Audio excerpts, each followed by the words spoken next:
In this short tutorial, you will learn how to change 5 GHz hotspot to 2.4 GHz on iPhone. This is important because the 2.4 GHz band can connect to more devices.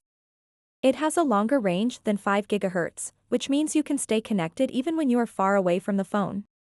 To get started, open up the Settings app on your iPhone and then tap Personal Hotspot.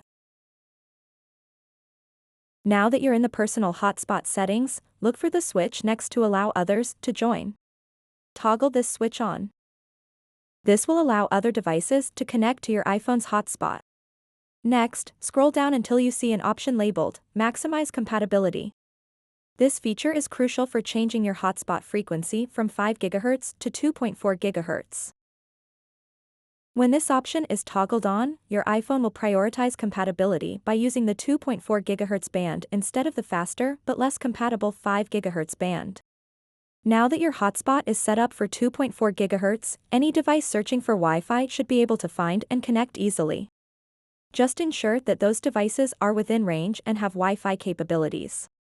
And there you have it. Changing your iPhone's hotspot from a 5 GHz connection to a more compatible 2.4 GHz setting is quick and straightforward. So that wraps up this tutorial. If you have any questions about this whole process, please let me know in the comments section below. And if this video helped you out, please give it a big thumbs up and subscribe to this channel for more tutorial videos like this one. Thank you so much for watching and have a good day.